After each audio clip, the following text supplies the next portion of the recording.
नमस्कार, यही सच है में आपका स्वागत है। मैं हूं आजाद खालिद, आपका मेजबान, और लेकर हाजिर हूं यही सच है। यही सच है कि दुनिया के सबसे बड़े लोकतंत्र की अगर आप बात करेंगे तो उसमें पॉलिटिकल पार्टीज की जिम्मेदारी है कि वो जनता से मैंडेट लें, सरकारें बनाएं और जनता के हित में काम करें और बाकायदा ये तय करें कि देश की दिशा और दशा क्या होगी। पॉलिटिकल पार्टीज का अपना एक रूल होता है और उसके जो लोग हैं, नेता जो हैं, वो भी अपने आप में एक तरह से लाइन ऑफ एक्शन तय करते हैं। कल और आज की दो खबरों को लेकर आज की डिबेट का हम विषय तय करना चाहते हैं। आज धर्म संसद को लेकर अयोध्या में राजनीति गरमा रही है। लोग वहां पर इकट्ठे हो रहे हैं और राम मंदिर को बनाने की बात कर रहे हैं और उसके लिए सरकार पर दबाव बनाने की कोशिश कर रहे हैं। हालांकि यह हमारी डिबेट का विषय नहीं, लेकिन विषय यह है कि क्या 4-4.5 साल सरकार बनाने के बाद जो राम मंदिर के नाम पर सरकार आई थी उसको याद दिलाने के लिए लोगों को वहां इकट्ठा होना पड़ रहा है। कल ही एक बड़ी खबर थी कि वहां पर जम्मू कश्मीर के अंदर विधानसभा भंग कर दी गई और एक पार्टी वहां पर नई बन रही थी और थर्ड फ्रंट के नाम पर वो कह रहे थे कि जो खानदान वाले लोग हैं, जो परिवारवाद वाले लोग हैं, वो जम्मू कश्मीर के अंदर राज कर रहे हैं और उनको बदलने के लिए अब एक थर्ड फ्रंट की जरूरत है। हालांकि उसके बाद में विधानसभा भंग कर दी गई। थोड़ा सा पीछे चलेंगे तो एक ऐसी राजनीति आई जिसमें चौधरी चरण सिंह, चौधरी देवीलाल और ये तमाम वो लोग थे जो नेहरू के परिवारवाद के खिलाफ थे। नेहरू जी, इंदिरा जी, राजीव गांधी, राहुल गांधी, ये तमाम इस तरह के नाम थे जो कहा जाता था परिवारवाद है। उसके बाद आप देखें उन्हीं लोगों में, चाहे वो चौधरी चरण सिंह हो, उनके बाद अजीत सिंह आए, अजीत सिंह के बाद जयंत आए, चौधरी देवीलाल के यहां देखें ओम प्रकाश चौटाला, उनके बेटे अजय चौटाला, दुष्यंत चौटाला, काफी सारे चौटाला इकट्ठे हो गए। उसके बाद अब आप बात करें समाजवाद की बात करने वाले मुलायम सिंह यादव की, वहां पर शिवपाल यादव, रामगोपाल यादव, बेटे अखिलेश यादव, बहू डिंपल यादव, वहां भी परिवारवाद हो गया। चाहे शरद पवार की बात करें, बेटी सुप्रिया सुले हैं और भतीजे जो हैं वो अजीत दादा पवार है, कहां नहीं है परिवारवाद। यानी जो लोग जनता के नाम पर जनता को दिशा और दशा देने आए थे वो अपने परिवार के फायदे के लिए लग गए, चाहे लालू प्रसाद यादव चाहे कोई हो। यानी जनता के हित, जनता का मफाद और देश का हित, देश की चिंता किसी को शायद नहीं होगी क्योंकि वो परिवार में उलझे हुए थे। आज का विषय यही है कि जो लोग अपनी सोच को परिवार से बाहर नहीं ले जा पाएंगे, अगर कहीं कुछ देने का नंबर आएगा तो बेटा दिखाई देगा, बहू दिखाई देगी या भतीजा दिखाई देगा, तो उनको देश कैसे दिखाई देगा, जनता कैसे दिखाई देगी और तमाम बातें कैसे होंगी, इस पर हम चर्चा करेंगे, डिबेट करेंगे और एक पैनल हमारे साथ जुड़ेगा। उससे पहले आपको एक रिपोर्ट दिखाते ताकि आपको समझ में आ जाए परिवारवाद के अंदर कौन लिप्त है, कौन विरोध कर रहा है, जो विरोध कर रहे हैं उनका असली चेहरा क्या है।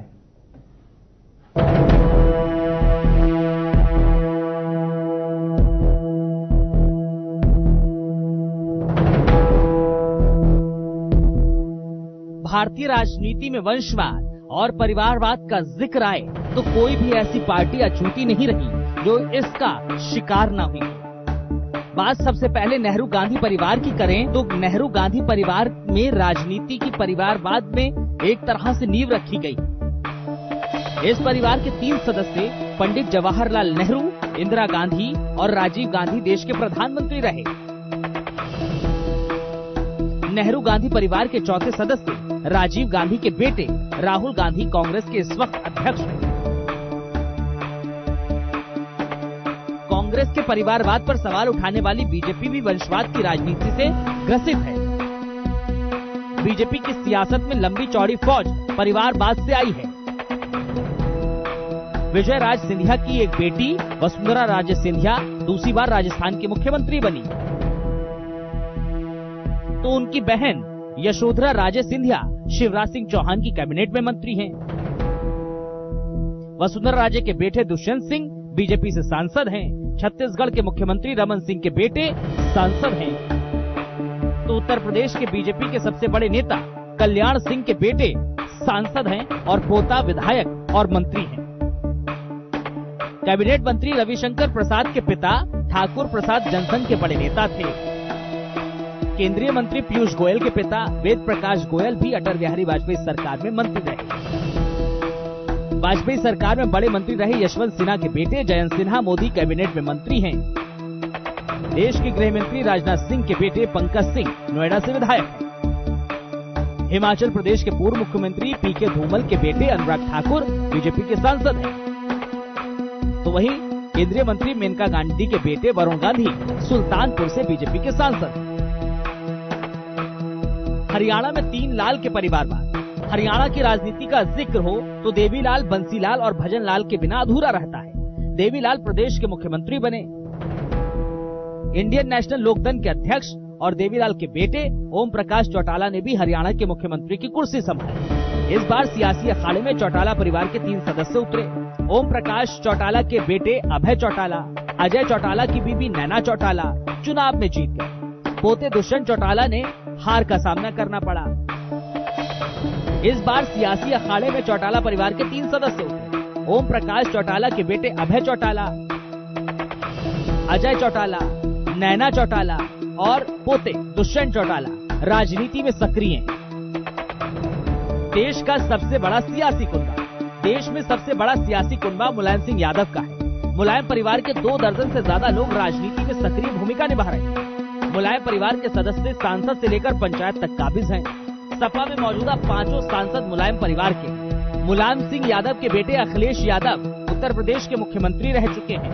भाई शिवपाल यादव प्रदेश अध्यक्ष रह चुके हैं। खुद मुलायम सिंह यादव पार्टी के राष्ट्रीय अध्यक्ष रह चुके हैं। मुलायम सिंह यादव के परिवार के और 3 सदस्य राजनीति में कदम रख चुके हैं।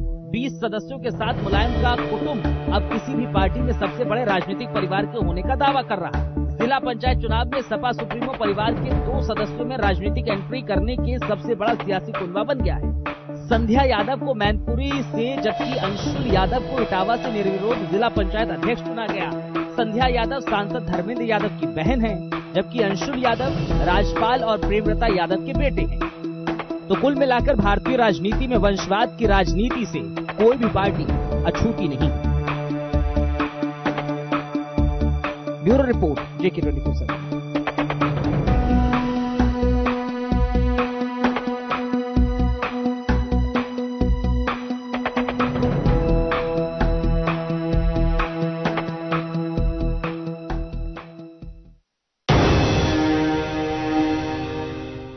जी हां, राजशाही में कहा जाता है कि राजा का बेटा राजा बनेगा, और लोकतंत्र में कहा जाता है कि जनता का चुना हुआ, जनता के बीच का आदमी उनका शासक बन सकता है, उनका सेवक बन सकता है। लेकिन ये क्या है, और इसी पर चर्चा करेंगे। हमारे साथ जुड़ेंगे अनिरुद्ध शर्मा जी, बीजेपी की तरफ से अपनी बात रखेंगे। बहुत बहुत स्वागत है अनिरुद्ध शर्मा जी।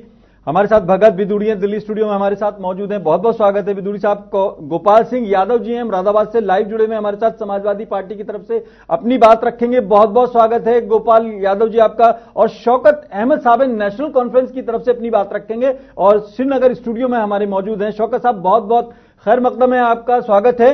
शौकत साहब, सबसे पहले मैं आपके पास आऊंगा क्योंकि जिक्र आपका नहीं था पूरे पैकेज में। मैं चाहता हूं शुरुआत आपसे कर दूं।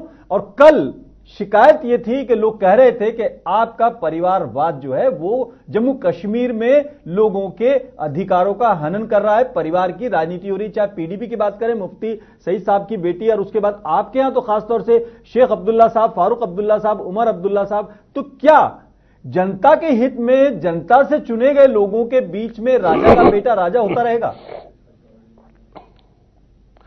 देखिए, जहां तक शेख साहब का ताल्लुक है, शेर कश्मीर शेख मोहम्मद अब्दुल्ला, उसकी हिस्ट्री एक खुली किताब है सारे हिंदुस्तान में। ठीक है।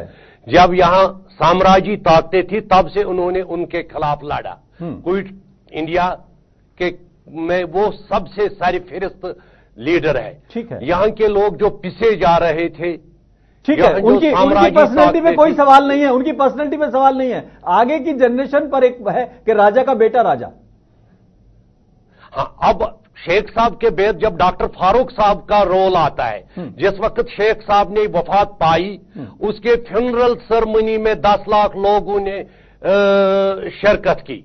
और जब उस वक्त के लेजिस्लेचर है, डेमोक्रेसी में एक सेटअप होता है, लेजिस्लेचर्स बैठते हैं, लेजिस्लेटर्स अपने पार्टी लीडर को चुनते हैं, वही वजीर आला बन जाता है। उस वक्त के लेजिस्लेचर्स ने एकदम में फारूक साहब को इस पद के लिए चुना, तो वहां से खानदानी राज कहां आ गया। उसके बाद जब दूसरा इलेक्शन हुआ, उसमें फारूक साहब ने मेजॉरिटी लेकर उसके लेजिस्लेचर्स ने उसको पार्टी लीडर बनाया और वो रियासत के वजीर आला बने। अब फारूक साहब के हाल हयाती में उनके फर्जंद उमर साहब को लेजिस्लेचर्स ने पार्टी का लीडर चुना और उसको वजीर आला बनाया, उन्होंने 6 साल मुकम्मल किए। इसमें खानदानी राज का कहां से सवाल? बिल्कुल ठीक है, आपकी बात बिल्कुल ठीक है, हम मान लेते हैं, क्योंकि ये आपका मौकिफ है, आपका स्टैंड है। क्योंकि बाबर के बाद जिस तरह से चीजें, वो भी ये कहा जाता है जनता की जो मांग है, जनता चाहती है, अवाम चाहती है, उसके बाद और चीजें होती रही। हम आपकी बात को तरदीद नहीं करेंगे। अनिरुद्ध शर्मा जी, ये परिवारवाद को लेकर आपके यहां बाकायदा पीएम मोदी भी सवाल उठाते हैं। कितना घातक है परिवारवाद अगर देखा जाए देश की राजनीति के लिए, देश के लिए? भाई, हमको ये समझना होगा कि परिवारवाद है क्या जी, और वंशवाद क्या है। जी, मुलायम सिंह, उसका बेटा, उसी प्रकार से फारूक अब्दुल्ला साहब, देवीलाल उनका बेटा, ये कुनबा चल रहा है। और ये जो वंशवाद की वेल है, ये कुनबेवाद में अब तब्दील हो गई है। पहले तो बाप का बेटा चलता था, तो चाचा, ताऊ, भतीजे, भांजे सब उसके अंदर हो रहे हैं। इसके लिए बहुत घातक है। और नरेंद्र मोदी जी ने तो बिल्कुल कार्यकारिणी सभा में ये कहा, मेरा कोई सगा संबंधी नहीं है भाई, कोई कुछ नहीं है, जो भ्रष्टाचारी है मैं उसको अंदर कर दूंगा, ये सीधा सीधा कहा है। और आपको आश्चर्य होगा, मैं बड़े फक्र के साथ ये बात कह रहा हूं कि पहले प्रधानमंत्री है शायद किसी परिवार का व्यक्ति उनका प्रधानमंत्री निवास में आकर ठहरा भी नहीं होगा 3 दिन के लिए। बिल्कुल ठीक है, ये मुझे गर्व है इस प्रधानमंत्री पर। ठीक है, आज उनके भाइयों की स्थिति क्या है, आज उनके परिवार की स्थिति क्या है? आज उनकी माताजी वो जनता फ्लैट में रहती है, 2 कमरे के छोटे से कमरे के। ये वास्तव में लोकतंत्र जो होना चाहिए था देश में, लेकिन नेहरू और गांधी की परंपराओं ने इस देश के लोकतंत्र को, जो जनता का लिए, जनता के द्वारा और जनता का चुना हुआ शासन होना चाहिए था, वो आज कुनबे का शासन बन गया। ठीक है, आपकी बात का भी खंडन नहीं करूंगा, बस ये आपको याद दिलाऊंगा कि आपकी पार्टी भले ही बहुत पुरानी न हो, लेकिन परिवार की बहुत बड़ी फहरिस्त हमारे पास है। खैर, चलते हैं भगत बिदुड़ी जी के पास। भगत जी, आपके ऊपर सबसे ज्यादा आरोप लगता है कि परिवारवाद को आपने शुरुआत किया और वहीं से वो चला और बाद में एक तरह से उसकी बेल आगे बढ़ती चली गई। लेकिन सवाल हमारा वही है, सभी पैनल के जो लोग हैं उनसे यही है कि जब आप परिवार से बाहर नहीं निकलोगे तो जनता का क्या सोचोगे? पहले ये सोचकर आप जवाब दीजिएगा। देखिए आजाद जी, अभी मैं अपने भाजपा के मित्र को सुन रहा था, अनिरुद्ध शर्मा जी बड़े ही गर्व से कह रहे थे कि हम किसी परिवार वालों को नहीं आने देते हैं। आज की जो स्थिति है देश की, सबसे ज्यादा अगर परिवार के लोग अगर किसी भी पार्टी में हैं या लड़ रहे हैं चुनाव या सीटों पे हैं, तो वो भाजपा के अंदर है। जिनके अंदर मैं कुछ नाम मैं आपको जो बहुत ज्यादा हाईलाइट है उनको बता देता हूं। राजनाथ सिंह जी के बेटे पंकज सिंह, वसुंधरा राजे की बहन वसुंधरा राजे का बेटा, कल्याण सिंह जी का बेटा, प्रेम सिंह धूमल उनका बेटा, स्वर्गीय मदन लाल खुराना जी उनका बेटा हरीश खुराना, विजय कुमार मल्होत्रा के बेटे अजय मल्होत्रा, इनके एक सहयोगी हैं रामविलास पासवान। ये लिस्ट बता के आप अपने को जस्टिफाई कर रहे हैं या सवाल उठा रहे हैं? मैं जस्टिफाई नहीं कर रहा हूं, मैं फैक्ट बता रहा हूं। वो फिर वो सोचेंगे इस बारे में। तो रामविलास पासवान, रामचंद्र पासवान, और बड़े विडंबना की बात एक देखिए आप, एक बड़ी अच्छी बात मैं आपको बताता हूं। संसद के अंदर हमारे प्रधानमंत्री जी बोल रहे थे वंशवाद के ऊपर, और पीछे कैमरे के पीछे उनके तीन पीढ़ी बैठी थी एक साथ, रामचंद्र पासवान और चिराग पासवान और रामविलास पासवान, वो उनके सहयोगी जो हैं। अब आप चाहे वो रविशंकर जी हो या यशवंत सिन्हा जी हो, उनके बेटे हो, इतनी लंबी लिस्ट होने के बावजूद ये वंशवाद की बात करते हैं। यानी वो जो करेंगे नहीं, मैं वो बात ही नहीं कह रहा, मैं तो उस बात पे जा ही नहीं रहा। मैं तो उनकी बात का सिर्फ उनको आईना दिखा रहा हूं कि वंशवाद सबसे ज्यादा आज भाजपा के अंदर है। दूसरी बात ये, अभी इन्होंने गांधी जी और नेहरू जी की बात करी, नाम ऐसे ले देते हैं कि नेहरू गांधी जैसा कोई छोटे मोटे किसी का नाम ले दिया होता है, जबकि सभ्यता होनी चाहिए। ठीक है, ये अपने आप को सभ्य पार्टी कहती है। दूसरी बात, हमने आज तक कभी किसी नेता के आगे बिना जी लगाए नहीं बोले, उनका तो नाम ही लेना बहुत बड़ी बात है। आप नेहरू जी की बात कर रहे हैं, नेहरू जी ने जो देश को दिया, क्या कोई नेता ऐसा है जो दे सकता है? इंदिरा जी का जो काम इंदिरा जी ने किया, क्या कोई ऐसा नेता है उनके लेवल का जो उस तरह का काम कर सके? जिस तरह की औद्योगिक क्रांति और जिस तरह का नवीनीकरण और जिस तरह से स्वर्गीय राजीव गांधी जी ने जो देश को दिया कंप्यूटर, क्या किसी नेता ने? विदुड़ी साहब, मैं चलना चाहूंगा। गोपाल एक सेकंड, जय शाह। विदुड़ी साहब ठीक है, मैं एक बात और जोड़ दूं। अमित शाह जी का बेटा जय शाह, जिसको हम जय शाहजादा कहते हैं, उन्होंने क्या दिया वो भी आपके सामने। ठीक है गोपाल सिंह यादव जी, आपके यहां तो ये हुआ कि अगर प्रदेश में अध्यक्ष चाहिए तो बेटा, और फिर बाद में तो नाम ही मिलने मुश्किल हो गया क्योंकि पद ज्यादा थे और परिवार छोटा पड़ गया। कोई आदमी ऐसा नहीं था जो एडजस्ट नहीं हुआ। लेकिन अब क्या आप भी कह सकते हो कि हम जनता के हित में सोचेंगे, परिवार से भी बाहर निकलेंगे? मैं एक बात बता देना चाहता हूं, समाजवादी पार्टी का जहां तक सवाल है, माननीय मुलायम सिंह जी ने समाजवादी पार्टी का गठन किया, नेताजी ने प्रदेश का अध्यक्ष रामशरण दास जी को बनाया, ठीक। उसके बाद जितने भी लोग आए, चाहे अखिलेश यादव जी हैं, चाहे तेज प्रताप है, चाहे धर्मेंद्र यादव हैं, जितने भी लोग आए ये सब चुन के आए हैं। किसी को नेताजी ने विरासत के रूप में किसी को कुर्सी पर नहीं बैठाया। आज भी हमारे प्रदेश का अध्यक्ष नरेश उत्तम पटेल साहब है, वो भी इनके परिवार से नहीं है। तो परिवारवाद की बात तब आती है जब मुलायम सिंह जी अपनी जगह किसी को बैठा दें, नॉमिनेट कर दें, नामांकित कर दें, मगर ऐसा नहीं हुआ।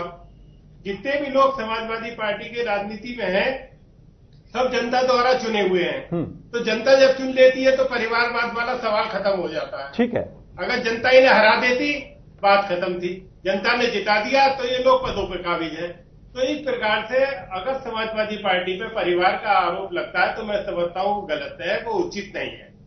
समाजवादी पार्टी जनता की पार्टी है, जनता के हित का काम करने के लिए इसका गठन हुआ है। अब इसमें परिवार के लोग एडजस्ट हो गए, जीत के आ गए, तो इसमें नेताजी का क्या दोष है?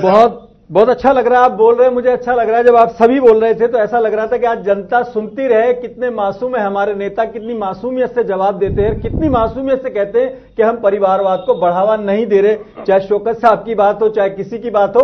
और कैसे वो ये कह देते हैं कि जब आपको प्रदेश का अध्यक्ष चाहिए तो बेटा ढूंढ लेते हो, जब सांसद बनाना होता है तो भाई को ढूंढ लेते हो, राज्यसभा में भेजना होता है तो दूसरे भाई को चुन लेते हो। और जहां तक अनिरुद्ध जी की बात है, नाम गिनाने शुरू करूंगा तो बहुत लंबी फहरिस्त हो जाएगी। कैलाश विजयवर्गीय जी, लोकसभा में हमारी पार्टी के 28, 30, 35। अच्छा एक बात बताइए, एक बात बताइए गोपाल जी, एक बात बताइए, एक बात बता दीजिए गोपाल जी, एक बात बता दीजिए, आपके इस टाइम लोकसभा में कितने सांसद हैं?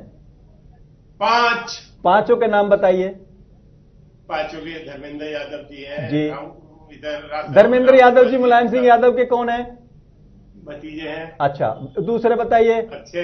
अक्षय हैं, तेज प्रताप हैं। हाँ, ये कौन है दोनों? डिम्पल है। ये दोनों कौन है मुलायम सिंह यादव जी के? राम गोपाल जी के, एक राम गोपाल जी के लड़के, ये भी भतीजे हैं। तेज प्रताप, ये भी भतीजे हैं। ये पोता है तेज प्रताप जी, और दूसरे नेताजी का, और एक डिम्पल यादव है।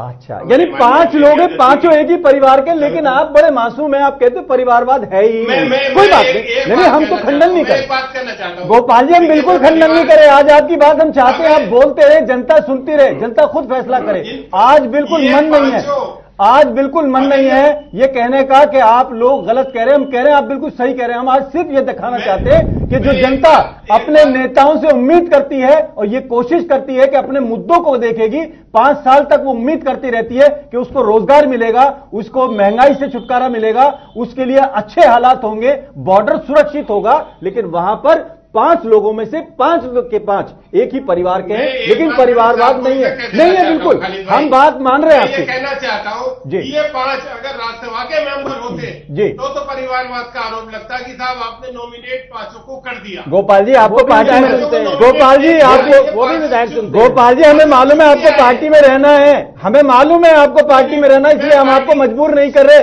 क्योंकि आज जब टिकट ही उनको दोगे, जब आप आम आदमी को टिकट दोगे नहीं, परिवार से बाहर के आदमी को टिकट दोगे नहीं, तो जनता चुनेगी किसको? इसलिए आप बहस में ना पड़े। हमें मालूम है आपको पार्टी में बने रहना है। हम नहीं चाहते कि हमारे सम्मानित मेहमान को पार्टी के अंदर से कोई ऐसा नोटिस मिले।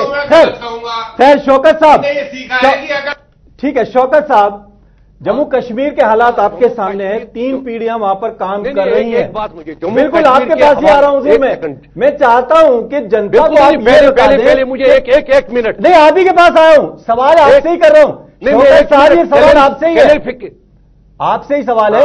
क्या कल जो ये बात उठी थी कि परिवारवाद वहां पर हावी हो गया है, जनता के बीच के आदमी जो हैं मिलने बंद हो जाते हैं, जब आपको कुछ तलाश होती है तो परिवार में होता है, फिर ये कहा जाता है कि जनता नहीं चुना है। जी बताएं शौकत साहब। हाँ, मैं एक ये क्लैरिफिकेशन जम्मू कश्मीर के हवाले से करना चाहता हूं। हमारे संसद रियासती असेंबली में 87 सीट्स हैं जी। 87 सीट्स में जो 2014, 2008 और 1996 में आप दिखाए, उमर अब्दुल्ला कैंडिडेट है और उमर अब्दुल्ला के बगैर 86 कैंडिडेट्स में एक नाम बताए जो उनका रिश्तेदार है।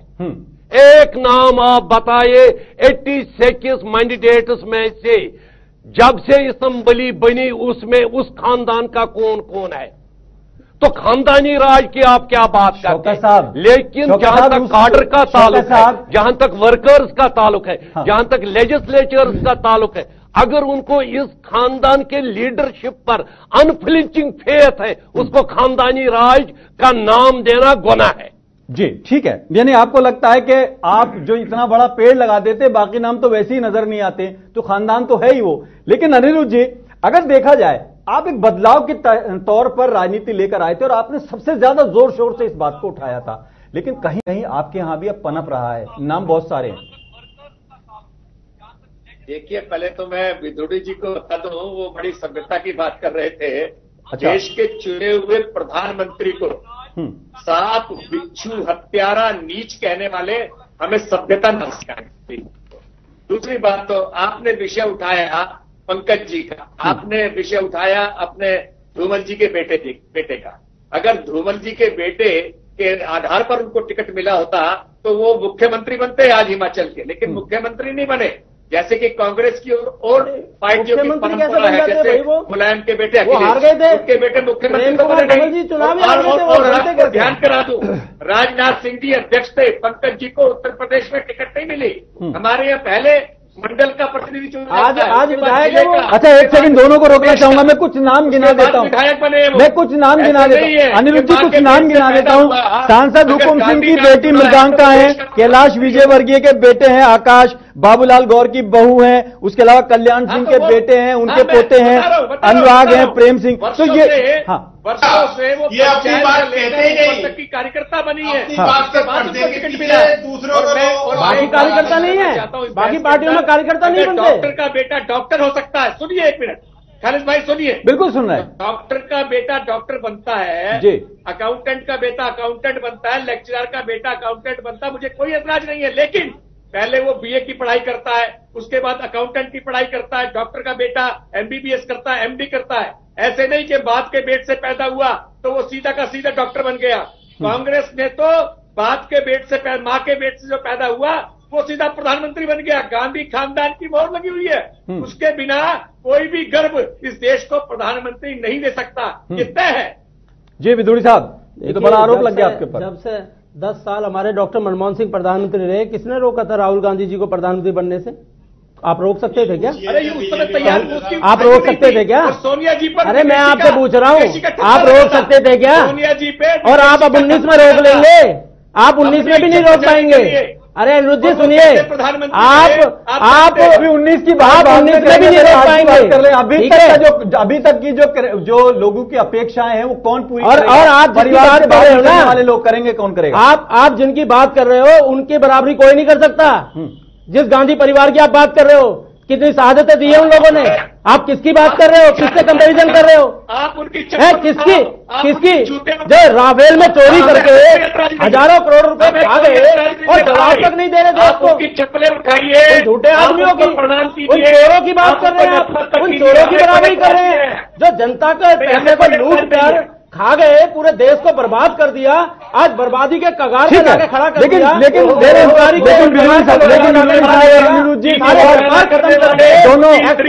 दोनों लोगों से किसान आत्महत्या कर रहा है, आप उनकी बराबरी कर रहे हैं। ठीक है विदुड़ी साहब और अनिरुद्ध जी, सवाल यही है, वंशवाद की बात करते हैं। वंशवाद दोनों ने अपने अपने ढंग से डिफाइन किया हुआ, सब लोगों ने अपने ढंग से डिफाइन किया हुआ। आता हूँ अनिरुद्ध जी, आता हूँ अनिरुद्ध जी, आता हूँ, अनिरुद्ध जी आता हूँ मैं उसके बाद गोपाल जी समाजवाद का ये कौन सा रूप है? हालांकि एक अच्छी बात ये हुई है, जनता की जो हाय है या जनता की जो शिकायत है वो लग जाती है। गोपाल जी, आपको परिवार से बाहर कुछ नजर नहीं आता था, आज परिवार भी बिखर गया। चाहे वो इंडियन नेशनल लोकदल का हो, वहां भी परिवार के अंदर जो पूरे प्रदेश को नजरअंदाज करके परिवार को भरने की राजनीति थी, वहां भी 2 टुकड़े हो गए और आपके यहां भी 2 टुकड़े हो गए। लेकिन परिवार से बाहर निकलकर जनता के लिए कब सोचेंगे आप लोग? ये जहां तक मुलायम सिंह जी का सवाल है, समाजवादी पार्टी का गठन उनके द्वारा हुआ। जितने भी लोग समाजवादी पार्टी में नेताजी के परिवार, लेकिन समाजवाद के नाम पे हुआ था, ये भी याद रखना। पार्टी का गठन समाजवाद के नाम पे हुआ था, सबको बराबरी देने की बात की गई थी। बराबर आदमी आपको दिखता नहीं है। नेताजी तो पूरी समाजवादी पार्टी को ही अपना परिवार मानते हैं। कितने नेता बना दिए, कितने एमपी बना दिए, कितने एमएलए बना दिए, कितने मिनिस्टर बना दिए। जी, 5 एमपी में से 5 परिवार के हैं। अगर 5, भाई एक बात सुन लीजिए, इतने लोगों को जो बनाया उन्हें तो कहते नहीं। 5 लोग अपनी योग्यता से अगर ऊपर आ गए तो उनके ऊपर। अनिरुद्ध जी ये कह रहे हैं योग्यता से आए हैं, क्या आपको इनका वाला जो समाजवाद एक्सेप्ट है? अनिरुद्ध जी, ये समाजवाद इनका विचित्र समाजवाद है। अगर ये परिवारवाद अपने बाप बेटे को बनाए, हम कुछ नहीं कहेंगे जी, हम कुछ नहीं कहेंगे इनसे, इनके ऊपर कोई आरोप नहीं है। शौकत साहब एक ऐसे स्टेट में आप राजनीति करते हैं जहां पर आवाम की अपेक्षाएं बहुत हैं, जिम्मेदारियां बहुत हैं, और जो इल्जाम कल लगा है और आज भी लगा है कि फारूक अब्दुल्ला साहब का कोई कारोबार नहीं था, बावजूद इसके बहुत ज्यादा इमरान अंसारी का ये आरोप जो है, इसको आप किस तरह से देखते हैं? परिवारवाद के नाम पर राजनीति जो चल रही है उसमें कहीं आवाम दिखती है, जनता दिखती है? इमरान अंसारी साहब का जहां तक ताल्लुक है, वो एक सेक्ट के मौलवी है। मैं उनको प्रॉफिट मोहम्मद सल्लल्लाहु अलैहि वसल्लम का हदीस शरीफ याद दिलाना चाहता हूं कि सुनी सुनाई बात को बगैर सबूत आगे फैलाना एक गुनाही कबीर है। इमरान अंसारी साहब से बताइए, आपके पास क्या सबूत है? शेर कश्मीर शेख मोहम्मद अब्दुल्ला एक जानी पहचानी खैसियत है बरसगीर में। आज के दिन में अगर उनके प्रॉपर्टी को लिया जाए, मेरे ख्याल में अगर जम्मू कश्मीर में कॉमन मैन मिडिल क्लास है उसके बराबर भी उनकी प्रॉपर्टी नहीं होगी। इमरान साहब से बताइए, अभी आप भूल गए सेल्स टैक्स कितना बकाया है, कितने करोड़ आपने सेल्स टैक्स खाकर बार बार पार्टियां बदल दी है इस वजह से, ताकि हमें सरकार को सेल्स टैक्स ना भरना चाहिए। यही वजह है बीजेपी से। एक सेकंड, इसी नहीं, उनका गठबंधन बीजेपी से इसीलिए हुआ, लेकिन हमारे ये गुनाह है, गलतियां हैं, बीजेपी उस पर पर्दा डाल सकेगी। कितनी बार आवाज उठाई है? इमरान अंसारी ने सेल टैक्स चुराया, आपने कितनी बार उनके खिलाफ कार्रवाई करने के लिए आवाज उठाई है? क्या यह भी आवाम के साथ धोखा नहीं है कि आप खामोश रहे? नहीं, नेशनल कॉन्फ्रेंस जब टर्माइल 6 साल के बाद हुकूमत में आ गई, एक जनरल एमनेस्टी हुई सेल्स टैक्स में, उसके बाद से जितना था, जितनी भी लीगल फॉर्मेलिटीज वो कंप्लीट हो गई। लेकिन यहां का एक सिस्टम है, आप किसी को गिरेबान तो नहीं पकड़ सकते हैं, जुडिशियल प्रोसेस में जाना पड़ता है। लेकिन जब उनकी अपनी हुकूमत थी, जब कोई करप्शन की बात करे तो पहले अपने चेहरे को साफ करे। जी, यानी ये लगता है कि करप्शन के लिए अगर आवाज उठानी है तो कहीं पर इल्जाम लगा दो, वो ज्यादा आसान काम है बनिस्बत इसके कि कोई कार्रवाई की जाए। लेकिन अनिरुद्ध जी, बहुत शॉर्ट में मालूम करना चाहता हूं, ये जिस इमरान अंसारी की बात कर रहे हैं, वो अभी आप उनको लेकर सरकार बनाने की बात कर रहे थे, खैर हम उसमें नहीं जाना चाहते, लेकिन ये परिवारवाद की जो डेफिनेशन अपने अपने ढंग से सबने बनाई हुई है, क्या इसमें आवाम का भला हो सकता है, जनता का कोई भला हो सकता है? वो सबसे सवाल है, आपसे भी है। बिल्कुल नहीं भला हो सकता। अब आप देखिए तमिलनाडु में क्या हो रहा है, डीएमके जैसे ही अपने डीएमके के नेता करुणानिधि जी चले गए, क्या हुआ? ऐसे आपस में झगड़ रहे हैं जैसे कोई संपत्ति का बंटवारा हो रहा है। अरे ये देश संपत्ति है, कल्याण के लिए राजनीति करनी है, हमने लोकतंत्र के लिए राजनीति करनी है। यहाँ तो विदुड़ी साहब, परिवारवाद से जनता का भला होगा? बहुत शॉर्ट में देखिए आजाद जी, जो भी काबिल लोग हैं, चाहे किसी भी पार्टी में हो, अगर काबिल लोग हैं, राहुल गांधी की तरह काबिल आदमी अकेला खड़ा करो, अकेला अगर अध्यक्ष बना दो। अगर आजाद जी, अगर किसी पार्टी में भी कोई भी काबिल आदमी है जो जनता की सेवा, जनता के लिए काम करने, राहुल जी के खिलाफ कितने लोगों ने नामांकन किया था अध्यक्ष पद के लिए? नहीं, वो किसी ने भी नहीं किया, किसी ने नहीं किया। मतलब ये डेमोक्रेसी है। खैर नहीं, डेमोक्रेसी का मतलब ये थोड़ी है गोपाल यादव जी, किसी ने गोपाल यादव जी, राज्यसभा में आपको अपना दिखता है, जनता कब दिखेगी? आजादी में बात कंप्लीट कर लूं। ठीक है। सोनिया जी के सामने 3 नॉमिनेशन हुए थे, मैं राहुल जी हुआ था, मैंने राहुल जी के सामने उनको पता था। गोपाल जी का लेना था, बिल्कुल लास्ट सेकंड है हमारे पास। गोपाल जी बहुत शॉर्ट में। जी, जनता का भला होगा इस परिवारवाद से? नहीं, परिवारवाद से मैं एक बात कहता हूं कि परिवार में सफाई न दीजिए, हाँ या ना बताइए, भला होगा ज्यादा है तो कोई परेशानी है। परिवार जो है हमेशा फायदे के लिए होता है, किसी का नुकसान नहीं पहुंचाता। ठीक है, बहुत बहुत शुक्रिया सभी का। यही सच में हमने जानने की कोशिश करी कि जो जनता अपने नेता को चुनती है और ये सोचकर चुनती है कि वो हमारे लीडर हैं, हमारे आइडियल हैं, हम हमारे लिए कुछ सोचेंगे, वो परिवार से बाहर नहीं सोच पाते। जब परिवार से बाहर नहीं सोचेंगे तो जनता के लिए क्या सोचेंगे, देश के लिए क्या सोचेंगे? क्योंकि जब कुछ बंटने का नंबर आएगा, बेटा नजर आएगा, बहू नजर आएगी, हालांकि बाद में यही भाई, यही भतीजे जूतों में दाल भी बांटते नजर आते हैं। यह भी दुनिया ने देखा है। यही सच है। मैं आज फिलहाल इतना ही। अपने मेजबान आजाद खालिद को इजाजत दें।